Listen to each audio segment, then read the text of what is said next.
Nampak kan?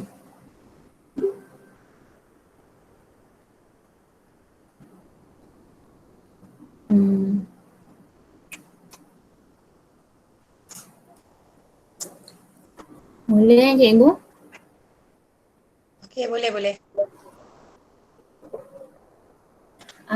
Soalan satu ni dia tanya. Dia cakap Rajah 1.1 di bawah menunjukkan satu sel haiwan yang dilihat di bawah mikroskop elektron.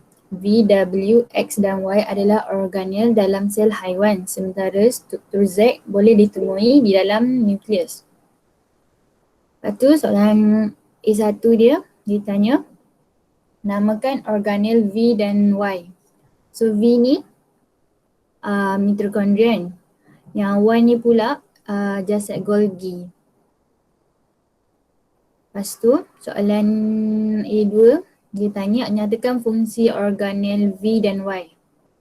So fungsi untuk V dia mitokondrian dia berfungsi sebagai tapak penjanaan tenaga dalam bentuk ATP.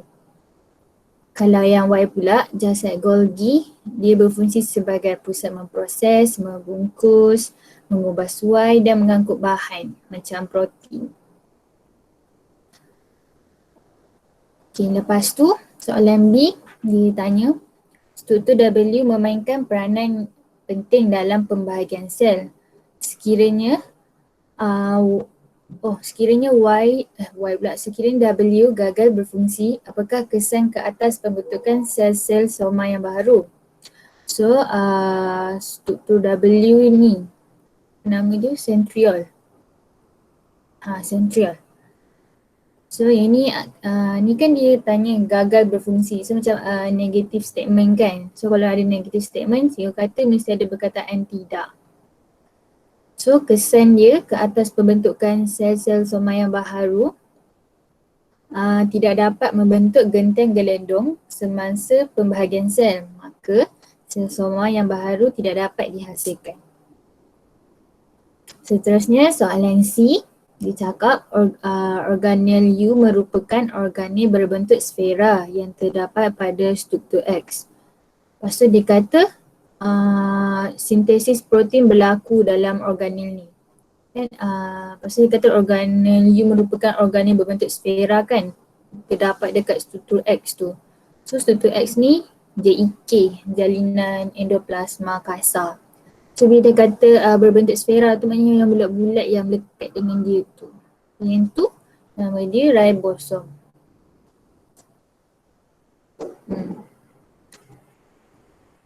Lepas tu soalan seterusnya Rajah 1.2 menunjukkan struktur protein P dan Q.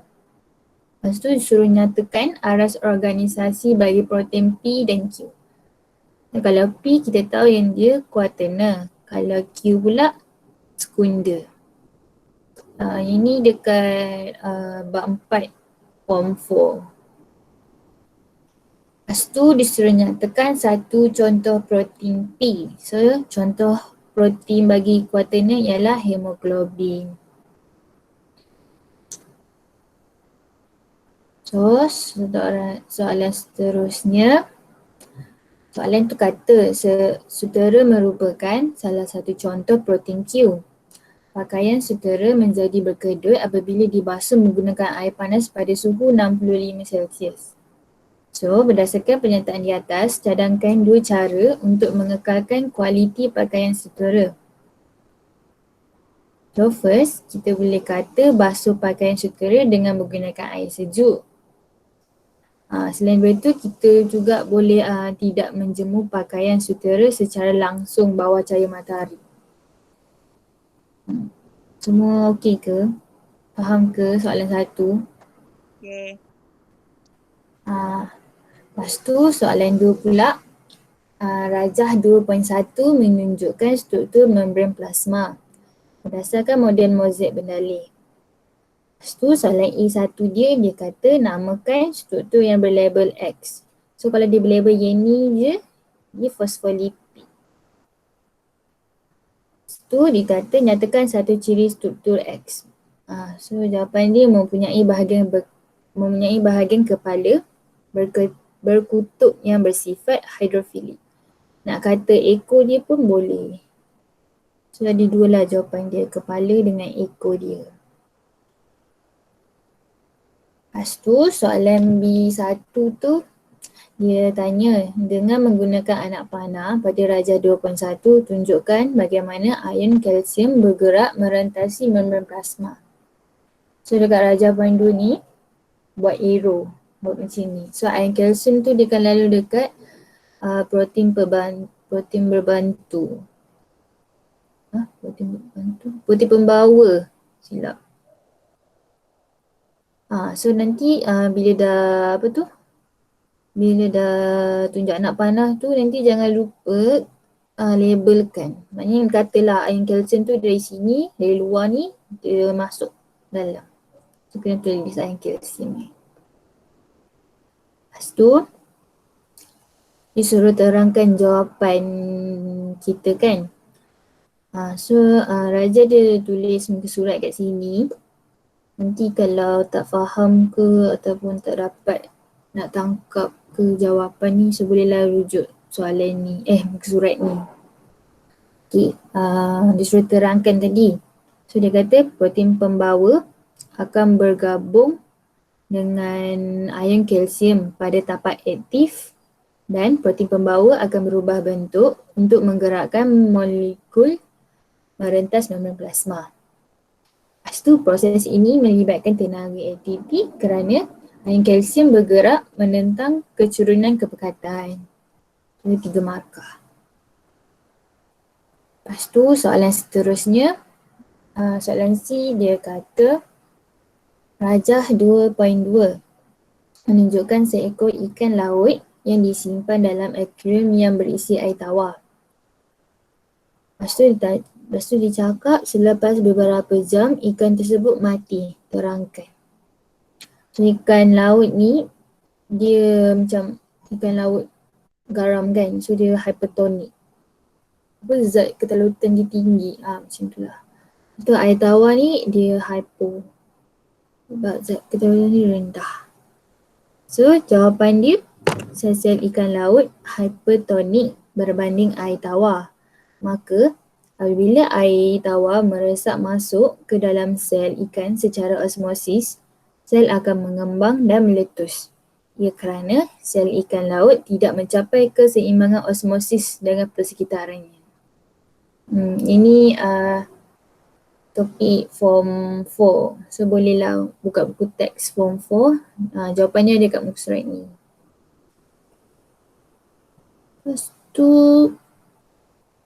Lepas tu soalan D. Soalan D dia kata jadual 1 menunjukkan jumlah aras glukosa darah seorang individu yang sihat dan individu yang mempunyai diabetes. Lepas tu dia kata kalau individu sihat aras glukosa darah dia kena lebih rendah daripada 7. Kalau diabetes, individu yang diabetes ni dia lebih besarlah daripada 7. Lepas tu dia kata nyatakan kesan aras glukosa yang tinggi terhadap sel darah merah individu yang mempunyai diabetes.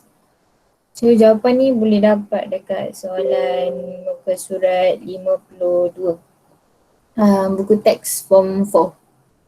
Lepas tu jawapan dia, aras glukosa yang tinggi menyebabkan plasma darah hypertonik berbanding sel darah merah. So nanti air akan meresap keluar dari sel darah merah secara osmosis, maka sel darah merah akan mengalami krenasi.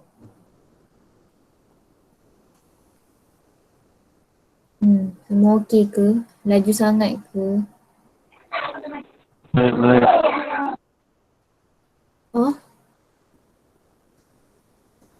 Baik. Okey.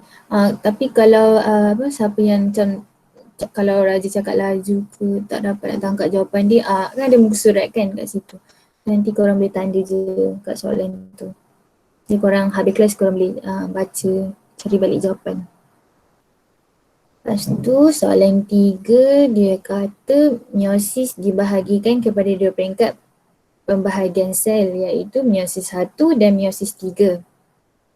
Darjah 3.1 menunjukkan sebahagian daripada peringkat meiosis dalam sel haiwan. Lepas tu dia kata namakan proses R dan struktur S. So proses R ni dia pindah silang kat sini. Lepas tu struktur S dia yang ni kan kromatik. Tu soalan B dia kata terangkan kepentingan proses ni bukan proses S, proses R ni. Soalan dia silap. So kepentingan proses R ni pindah silang tu sebab pertukaran bahan genetik antara kromosom homolog untuk menghasilkan gabungan genetik yang baru.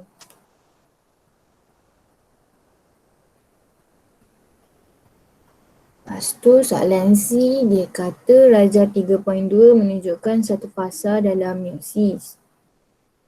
Lepas tu namakan fasa meiosis yang ditunjukkan dalam darjah 3.2. So yang ni kita tahu dia macam berpisah kan. Untuk anafasa 1. Lepas tu disuruh jelaskan perlakuan kromosom semasa fasa ini. Perlakuan kromosom dalam fasa ni, kromosom homolog berpisah dari pasangan homolognya dan bergerak ke kutub sel yang bertentangan.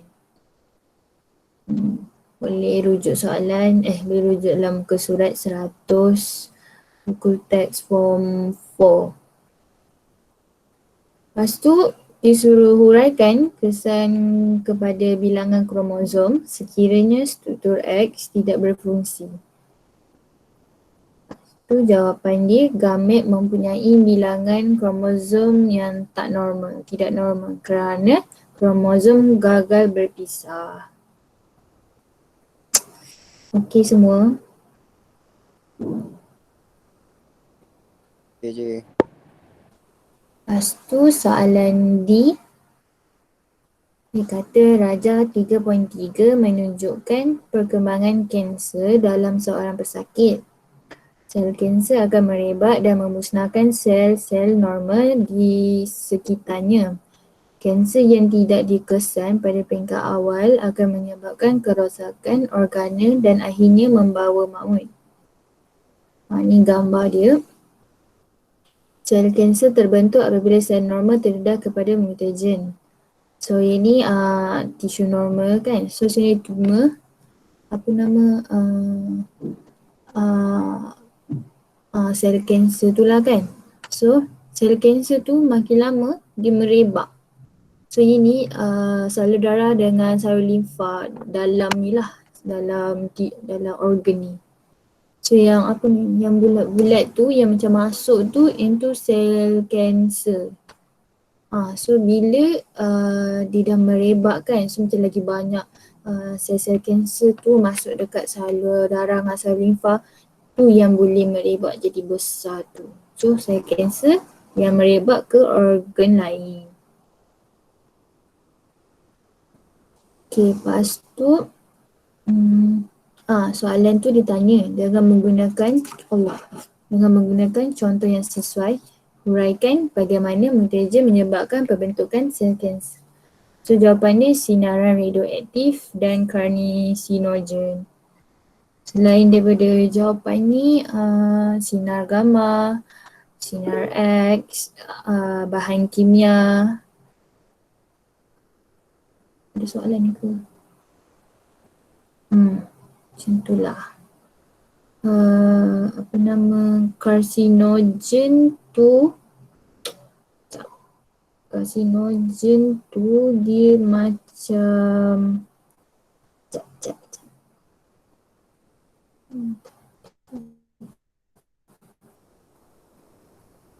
Karsinogen tu macam bahan-bahan yang boleh menyebabkan pertumbuhan kanser dalam sel dan tisu hidup.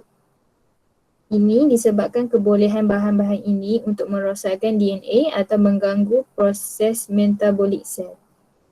So contoh sumber karsinogen ni dalam kehidupan seharian ni kan, kalau siapa yang tak faham karsinogen ni ada je dekat dalam rokok, ada dekat sinar UV, makanan yang diproses, macam itulah karsinogen ni. Ini 2 markah je. Lepas tu soalan seterusnya, terangkan bagaimana kaedah radioterapi dapat mengawal atau menghentikan pertumbuhan sel kanser. So, kaedah ini menggunakan radiasi mengayon bertenaga tinggi untuk membunuh sel kanser.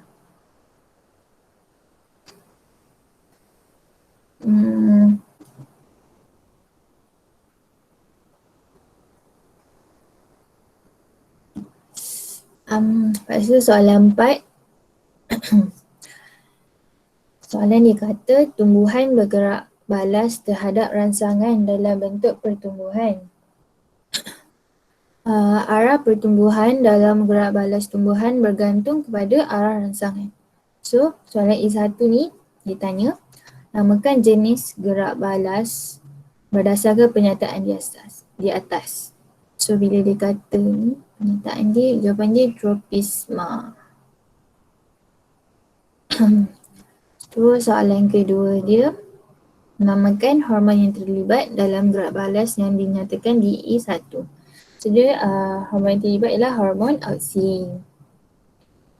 Lepas tu soalan B ni, dia cakap Rajah 4.1 menunjukkan satu eksperimen untuk mengkaji kesan satu hormon ke atas pertumbuhan koleoptid jagung.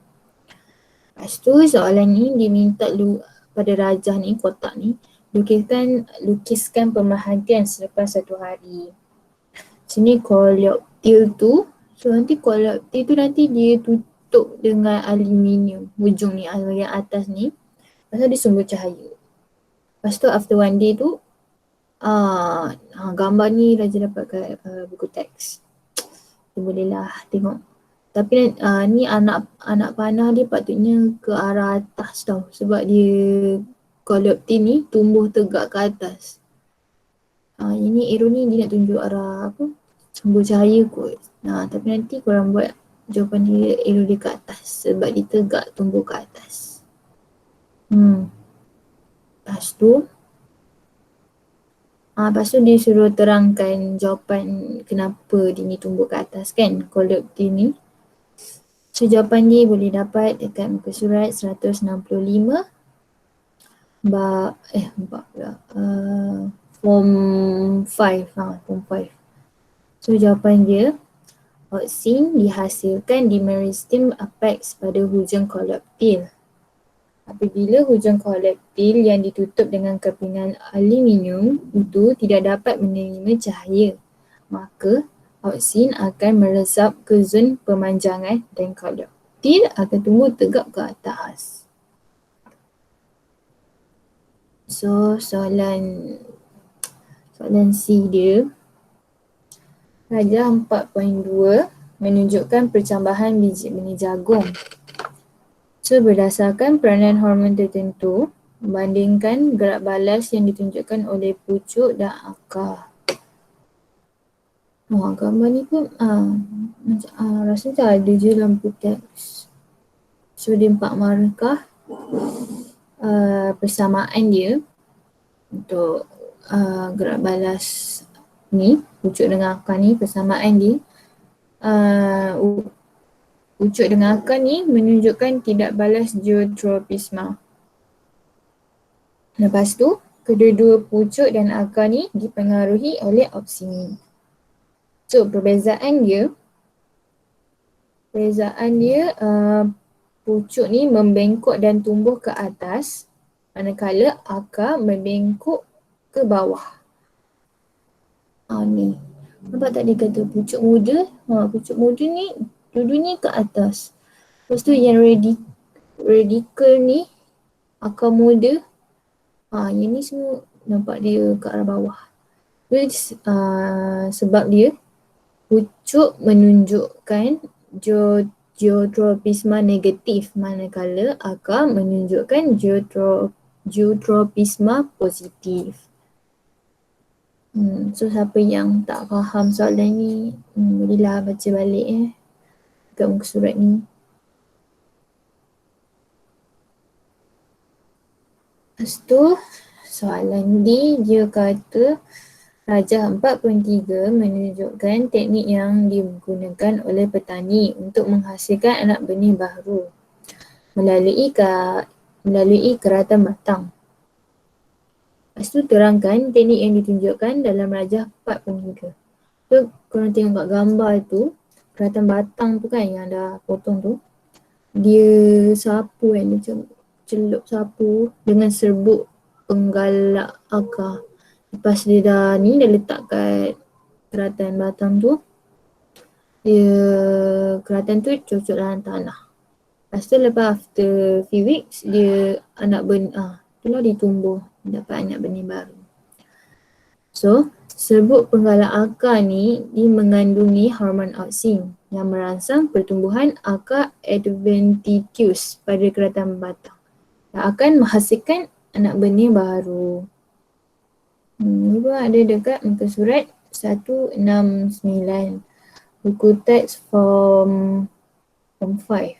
Form 5. Okay, dah soalan 5. Soalan 5 ni, Rajah 5.1 menunjukkan pewarisan dua bentuk balung pada ayam. Rajah menunjukkan kacukan antara ayam balung walnut yang heterozygote dengan ayam balung pia yang homozygote. Balung walnut adalah dominan. Ini gambar rajah dia, balung walnut dengan balung pia.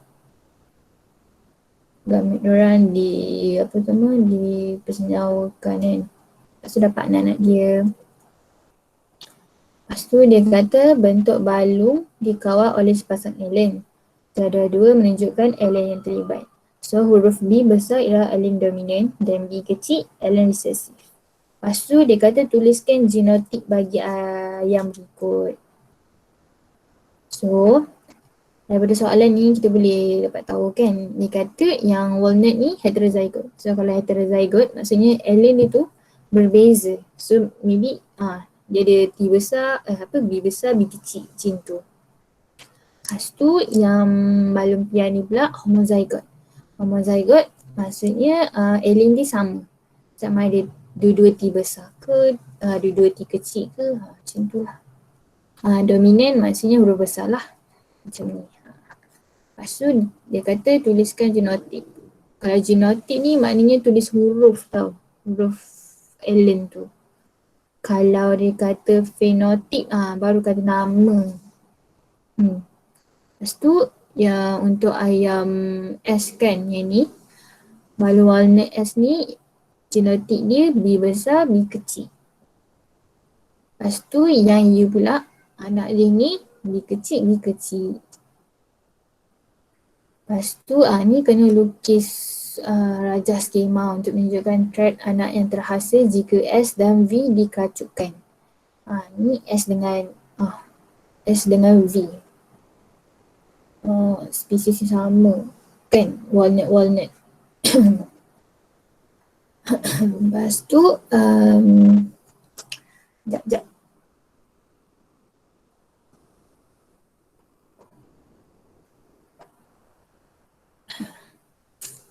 Lepas tu dia kata lukis rajah skema kan. Ni jawapan dia. Balung walnut S dengan B tu. Fenotip ni. Lepas tu ni tulis dia punya genotip dia. Lepas tu bahagikan gamit dia. Lepas tu nanti jangan lupa lukis bulat gamit kan. Lepas tu pasal tengok dia macam ni dapat ni dapat ni. Macam tu lah. Lepas tu genotip, fenotip. Lepas tu bagi tahu BB, ada B besar walnut. B besar, B kecil. Yang paling alien yang paling macam menyelah, nampak. Macam tu lah. B ada B besar kan, so dia walnut. So maknanya nanti ada satu je anak dia yang B kecil. Balung pia. So ni tulis nisbah dia macam ni. Macam tu je, dah dapat 4 markah. Kalau siapa lupa cara nak buat ni, bolehlah study balik muka surat 241, buku teks form 5. Ni soalan seterusnya, dia kata nyatakan nisbah fenotip berdasarkan raja skema kecukan B1. Fenotip. Dia kata fenotip. So inilah jawapan dia. Kalau dia minta genotip, bagi atas ini. Ini fenotip. Lepas tu soalan seterusnya dikata terangkan bagaimana trait di kalangan anak dalam B2 dapat dihasilkan. B2, ini macam mana dapat dihasilkan kan. So kalau macam kena explain lah sikit raja skema ni. Lepas tu kita kata ln B adalah dominan kepada ln B kecil. Jika organisma tersebut adalah homozygot, dominan B besar kan, atau heterozygot B besar B kecil, ia akan menunjukkan fenotip. Lepas tu soalan C dia kata terangkan bagaimana kita boleh memperolehi ayam balung piah jika kedua-dua induk ni adalah balung walnut. So kalau kita tahu balung piah balung piah ni dia kena ln dia B kecil. Dia kena dia B kecil. So kedua-dua induk mereka adalah ayam balung walnut dengan genotyp B besar dengan B kecil dan mempunyai gamet allele resesif B kecil ni. Sebab kalau tak ada allele resesif B kecil ni, so tak boleh dapat balung piah ni. So apabila gamet B ke apa ni? Gamet E gamet B bersenyawa dengan gamet B yang lain, lepas tu dapatlah ayam balung piah. Inilah dia kata B ni, B ni B kecil dengan B kecil. Ni B kecil dapat piah BB. Macam tu lah. Kalau dengar bunyi bising kan, lagi tahu budak tiba-tiba jiran ni renovate pula rumah dia.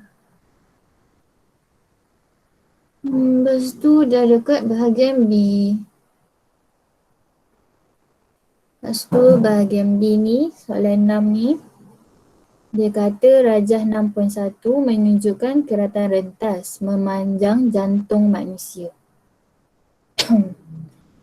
Lepas tu, soalan kata huraikan fungsi struktur P dan struktur Q terhadap pengempaman jantung. Ni bolehlah nak dapat jawapan dekat muka surat ni. So kita tahu yang P tu nodus sinoatrium. So duduk atas kan. So duduk yang macam bawah sikit nak ke tengah ni. Nodus atrioventricle. So huraikan fungsi struktur ni. Huraikan kan macam mana function dua-dua nodus ni untuk pengempaman jantung. So nanti P ni nodus nodus sinoatrium ni menjana impuls elektrik yang tersebar dengan cepat ke dinding atrium yang menyebabkan kedua-dua atrium mengencut serentak dan menolak darah dari atrium ke ventricle. So yang first yang atas ni, yang P ni nodus Jita, jangan kacau Jita. Apa nama? Yang P ni apa tadi? Yang P ni dia akan menjana impuls elektrik akan tersebar dengan cepat kan. So nanti bila dah tersebar tu dia serentak tau. So dua-dua belah ni, betul lah kan, dua-dua belah ni akan mengencut serentak. Lepas tu nanti darah dari atas ni dia mengencut, dia akan tolak. Nanti kat sini injap dia naik. Injap dia buka. Lepas tu injap dia buka kan, dia dah mengencut. Nanti darah dia akan tolak ke bawah. Lepas tu bila dah tolak ke bawah tu, impuls tu kan, impuls tu kemudian impuls sampai ke Q. sampai dekat nodus intraventricle ni. Tapi dia bukan sampai dia berkumpul kat sini je. Nanti dia, nampak tak nanti dia kata meneruskan penghantaran impuls elektrik ke berkas his. Dia bukan berkas his je lah, ada banyak lain dekat sini-sini tu kan. So nanti apa tu nama, impuls elektrik tu, bising lah je ni. Impuls elektrik tu nanti dia tersebar kat sini.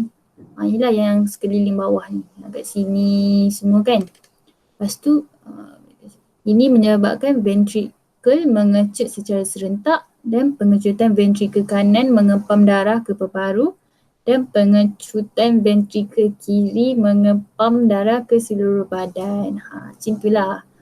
Nanti kat sini pula injak ditutup. Nanti dia patutnya kat sini ada injak kan.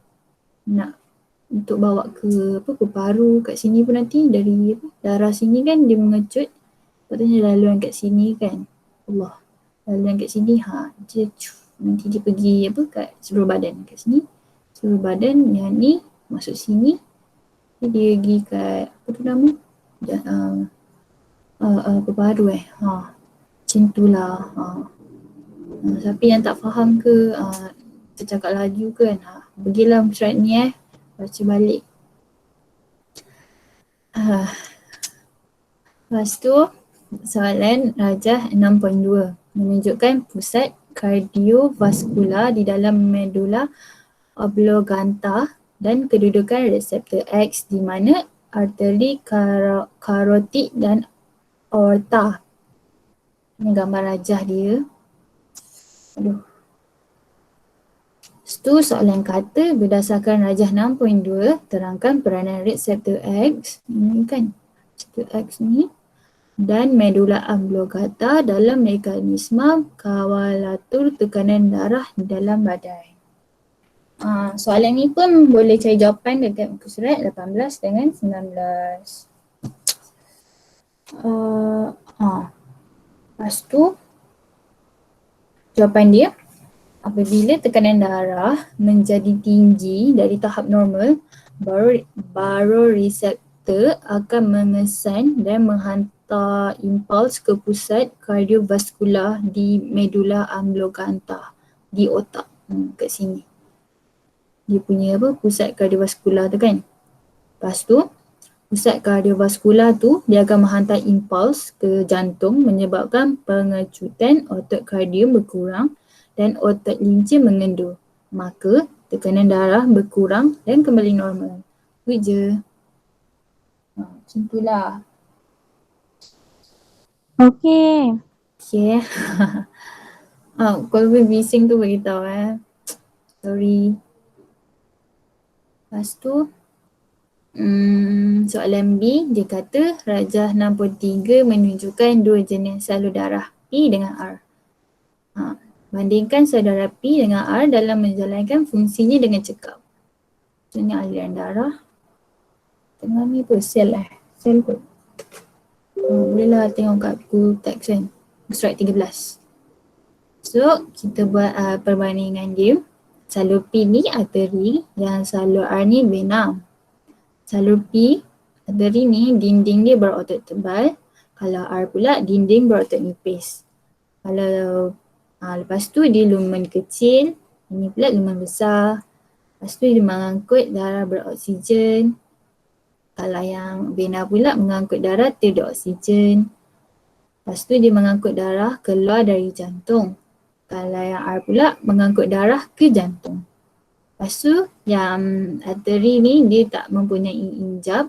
Yang R ni pula mempunyai injap untuk memastikan darah mengalir sahala.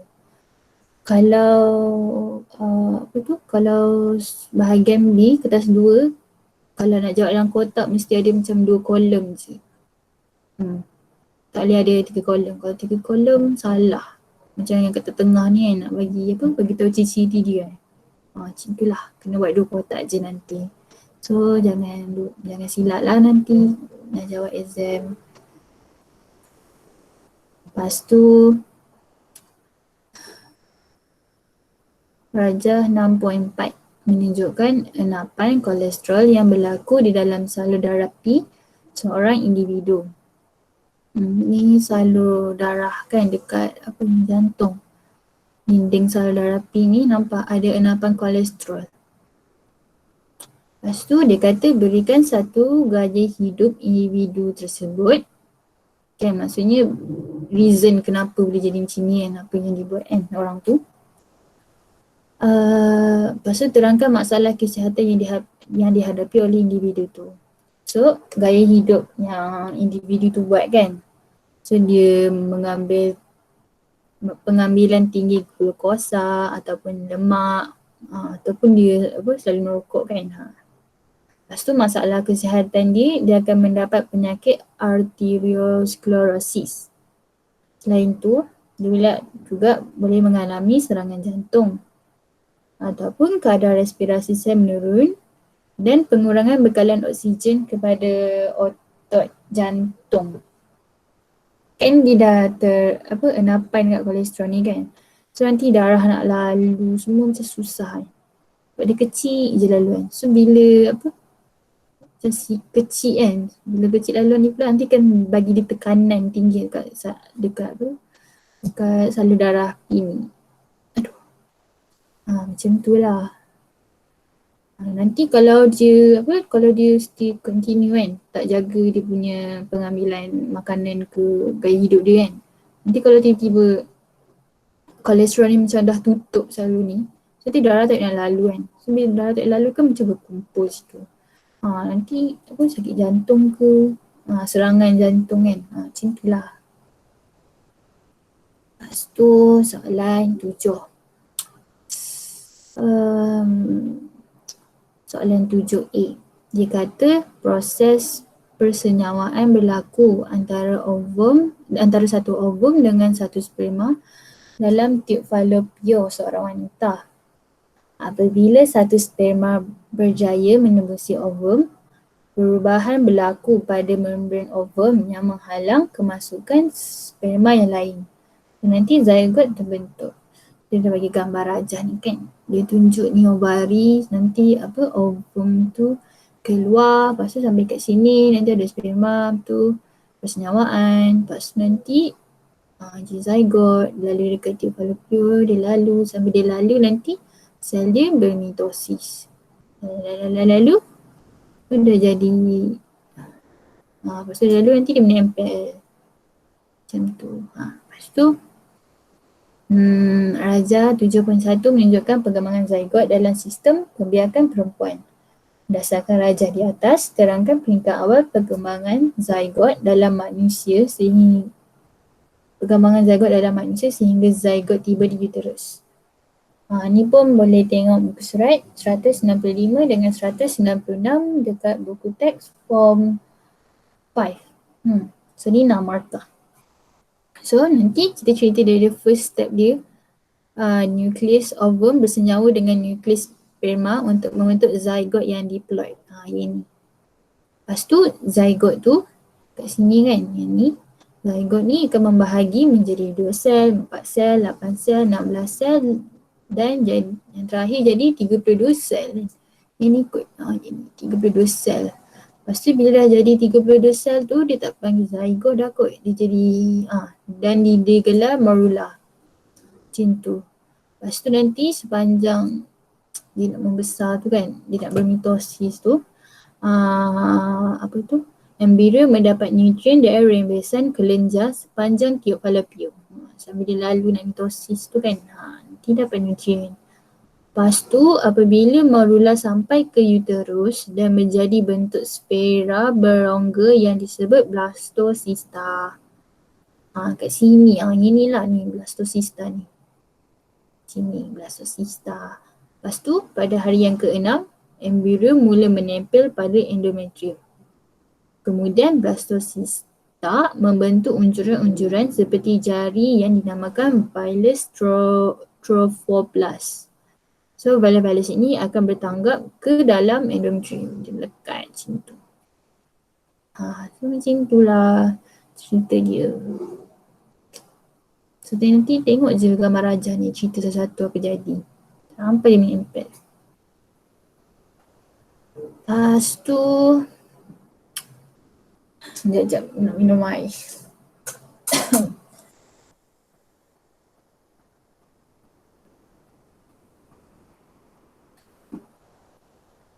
Lepas tu soalan B, dia kata doktor menasihatkan pasangan suami isteri yang merancang menghadkan bilangan anak mereka dengan pengambilan pil perancang. So Rajah 7.1 menunjukkan kesan pil perancang ke atas sistem pembiakan perempuan. So tunjuklah, nampak tak dia buat garis tengah-tengah tu kan, dia tunjuk perbezaan. Apa tu, ambil pil pencegah kehamilan dengan tanpa pil pencegah kehamilan. Apa beza dia? Sama je ni. Kat sini lah, nampak tak macam ada layer kat sini. Lapisan Nampak. lapisan apa? Endometrium tu kan. Sini ada, sini tak ada. Macam tu lah. Lepas tu berdasarkan pengetahuan biologi anda, terangkan bagaimana pil perancang dapat mencegah kehamilan. Tu 4 markah. Dia kata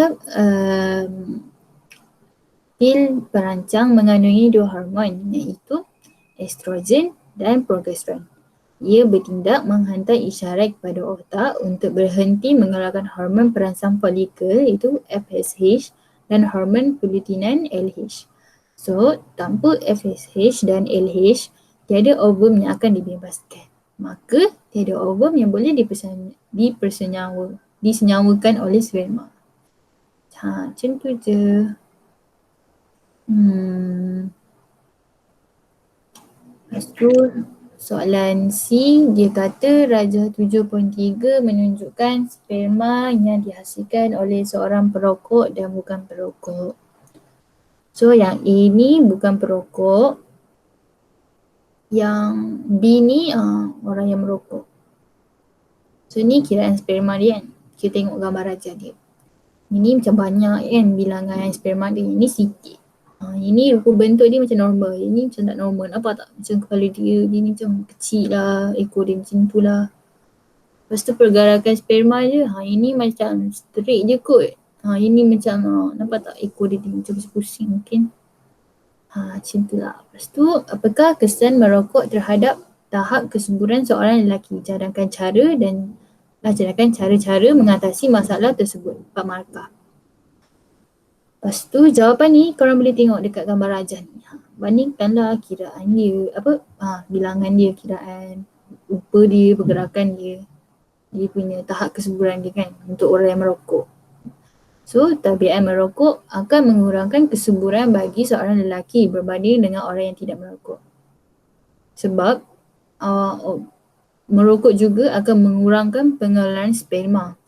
Serta pergerakan sperma juga tidak normal. Lepas tu boleh cakap pasal bentuk dia. Lepas tu cara untuk mengatasi masalah ini ialah mengamalkan gaya hidup sihat. Kurangkan merokok, cara bersenam, jaga pengambilan makanan, macam tu lah. Lepas tu soalan seterusnya dia kata Rajah 7.4 menunjukkan 2 pasangan kembar.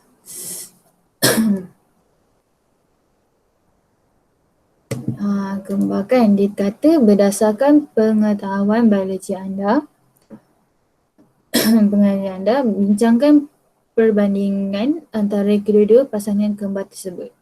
Ini pun ada kat muka surat 200 buku teks form 5. Itulah Raja copy situ je. So kita tengok. Kita tengok dia punya persamaan dia untuk kembar seiras dengan kembar tidak seiras.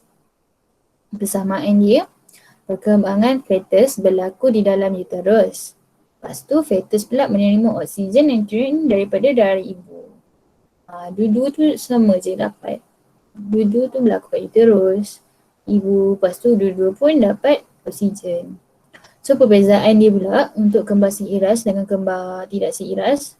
Kembar seiras ni dia melibatkan satu ovum untuk dipersenyawakan oleh satu sperma. Kalau kembar tidak seiras ni pula, dia melibatkan 2 ovum dipersenyawakan oleh 2 sperma. Lepas tu, kembar seiras ni embrio membahagi menjadi 2. Membahagi menjadi 2. Kalau kembar tidak seiras, pembahagian embrio tidak berlaku. Lepas tu, kembar seiras ni pula, fetus kembar berkongsi satu plasenta. Dua tu dalam satu plasenta. Kalau kembar tidak seiras, setiap kembar mempunyai plasenta sendiri. So dia asing. Ada dua plasenta dekat uterus ibu tu. Lepas tu kalau kembar seiras, dia akan jantina dia sama. Kalau kembar tidak seiras, jantina sama ataupun berbeza. Macam itulah. Dah dapat 6 markah. Ni Raja bagi. Itulah Raja bagi 6. Ni 2, ni 4. Macam tu. Lepas tu soalan 8. Rajah 8.1 menunjukkan nilai nutrisi yang terkandung dalam satu burger daging. So kita boleh tengok fakta nutrisi dia. Dekat burger ni lemak dia ada 23 gram, karbohidrat dia 33, protein 23, serat 2 gram, natrium 1.25 gram. Lepas tu dia kata seorang pelajar mengambil burger itu setiap hari untuk tempoh yang panjang.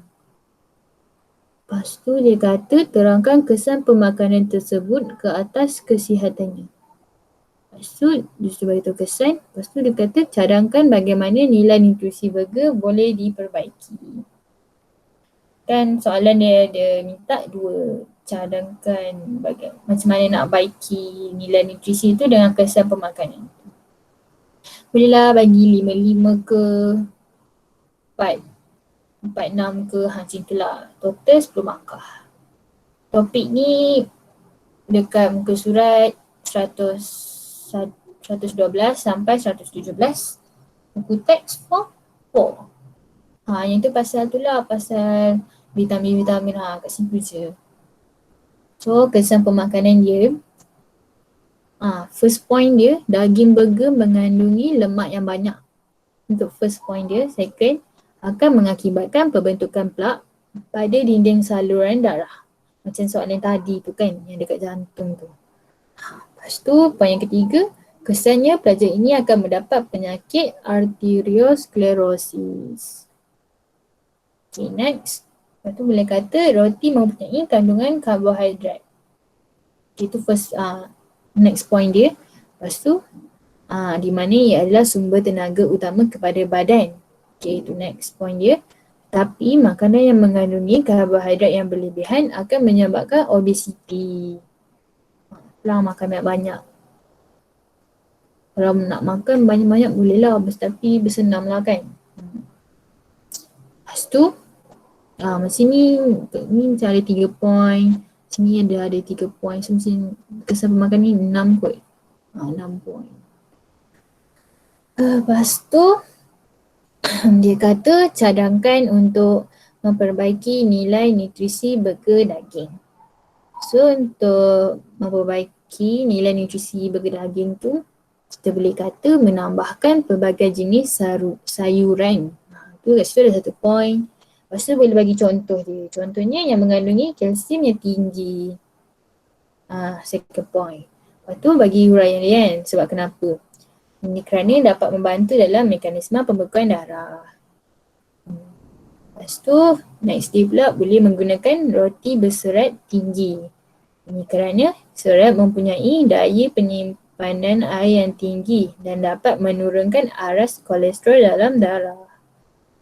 Macam tu. Dah dapat 10 markah. Lepas tu soalan seterusnya. Dia kata, pernyataan di bawah menerangkan amalan dalam industri penanaman bunga kekwa yang dijalankan secara meluas di Malaysia. Tu ada ada pernyataan bukan? Dia kata kekwa merupakan tumbuhan hari panjang yang memerlukan pencahayaan lebih dari 12 jam untuk pertumbuhan yang optimum. Tumbuhan ini biasanya ditanam di dalam rumah hijau yang dilengkapi dengan lampu penggunaan mentol khas. Lepas tu dia kata mentol ini akan dinyalakan bermula jam 4 petang hingga 10 malam untuk menyokong pertumbuhan bunga kekwa. Lepas tu bawah ni ditunjuk, apa ditunjuk? Ditunjuk proses yang berlaku dalam tumbuhan bunga kekwa. Lepas tu, sekejap. Lepas tu macam itulah. Lepas tu tindak balas cahaya yang atas ni. Tindak balas cahaya ni melibatkan gerana ke? Bukan gerana. Lepas tu Plural. apa? Plural kan? Ya betul. Lepas tu tindak balas gelap berlaku kat stroma. Lepas tu berdasarkan Rajah 8.2 di atas buat penilaian ke atas amalan penanaman tumbuhan kekwa. Ini pun boleh dapat dekat jawapan ni kat sini lah, buku surat ni. Buku teks form 4. Siapa yang macam still tak faham ke kan, bolehlah baca study balik. Lepas tu jawapan dia lampu menyediakan keamatan cahaya yang maksimum untuk memerangkap tenaga cahaya yang maksimum oleh klorofil semasa tindak balas cahaya. So, tindak balas cahaya ni berlaku dekat granum. Lepas tu tindak balas cahaya juga dia akan melibatkan fotolisis air.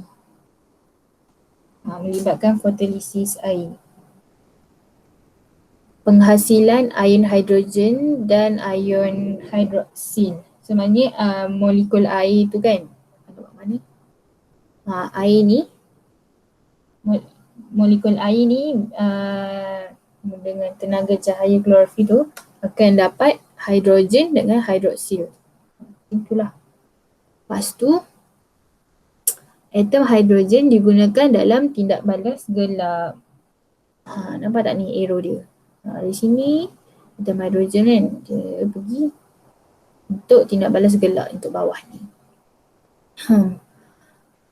Lepas tu tindak balas gelap berlaku di stroma. Tindak balas gelap ni tak perlukan tenaga cahaya. Lepas tu tindak balas gelap ni juga melibatkan pengikatan karbon dioksida dan membentuk glukosa. Karbon dioksida, glukosa.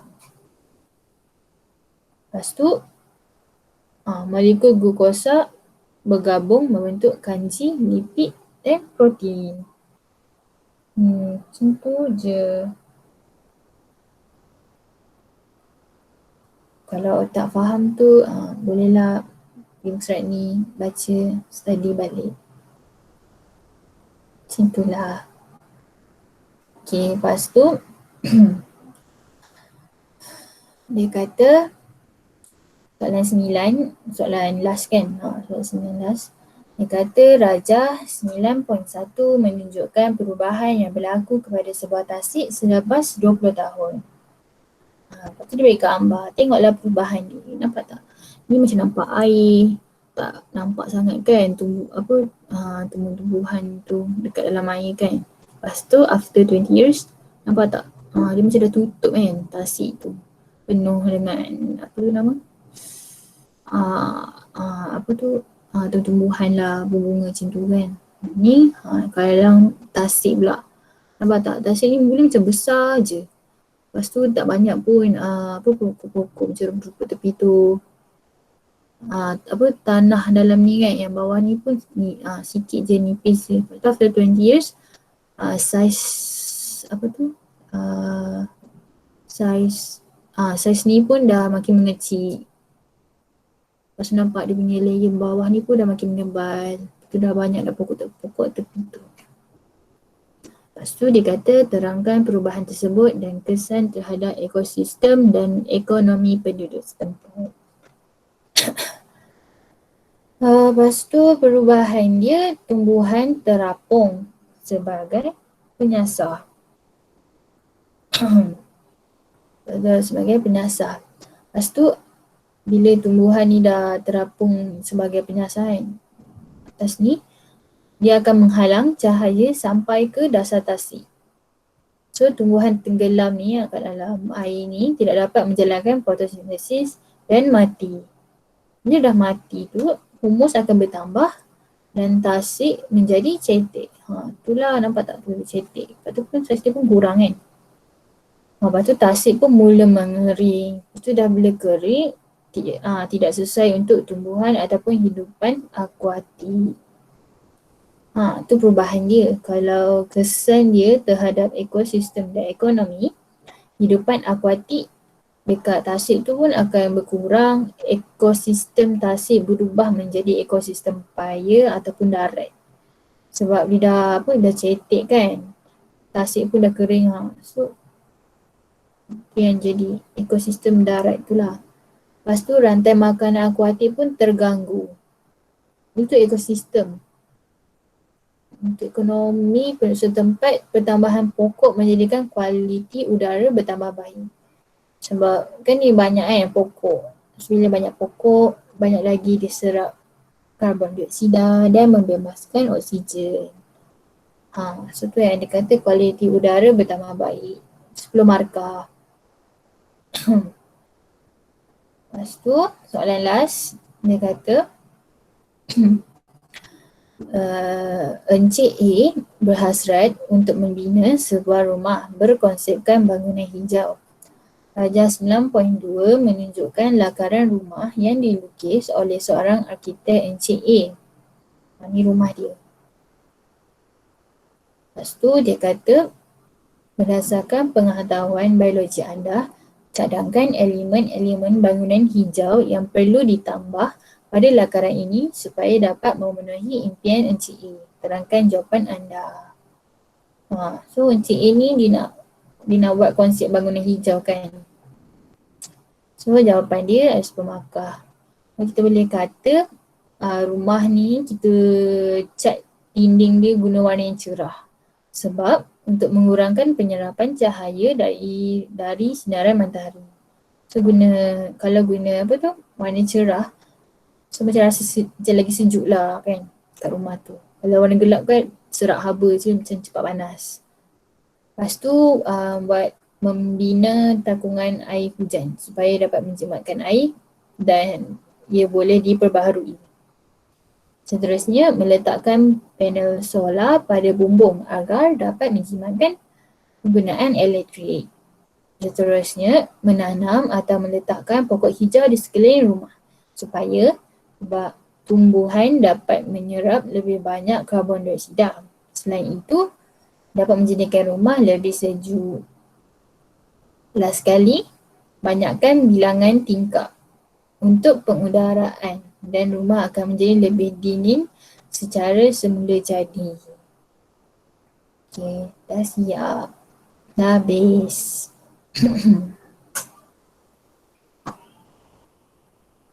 Semua okey ke? Faham ke? Ada mana soalan yang nak ulang ke? Cuba pergi yang dekat pil perancang tu sekejap, Raja. Sekejap.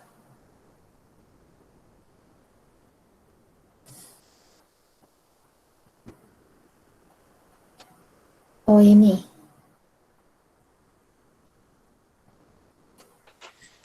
Nampak tak?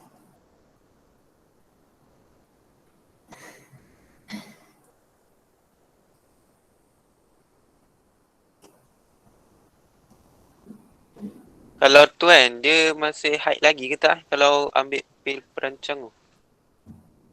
Dia hide lagi ke tak?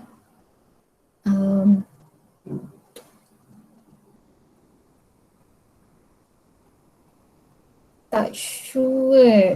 Tak kot. Rasa macam tak kot. Dia tak dia tak akan datang period. Itu sebabnya pil perancang dia akan ambil ikut bilangan hari. Pada hari yang ke-20 dia akan stop makan pil perancang. Bila dia stop, hormon estrogen dan progesteron akan menurun. So di period macam biasa. So pil perancang tak akan makan dalam masa 8 hari. Selepas 8 hari baru dia start semula. Itu sebabnya pil perancang dia kena ikut hari. Kalau kamu miss hari, kamu kena mula balik kitaran semula daripada hari yang pertama. Sebab dia dah ikut dia punya bilangan hari itu. Boleh faham? Faham. Faham tak Afiq? Dia haid ke tak? Tak Datang period. Oh, datang. Dia contohnya dia ambil hari Isnin. Okay, kira sebagai hari yang pertama. Kemudian ambil selama 20 hari ataupun 21 hari ikut brand. Kemudian selepas 21 hari dia akan stop ambil pil tersebut. Bila dia stop ambil, maka hormon estrogen dan progesteron akan menurun. So dia akan period macam biasa. So selepas 7 hari dia akan mula ambil semula pil perancang tersebut bermula dengan kitaran yang hari yang pertama. Okey, jelas? Okey. Okey, siapa lagi ada soalan? Ada soalan ke? Malah tahu cakap laju ke? Ada ke?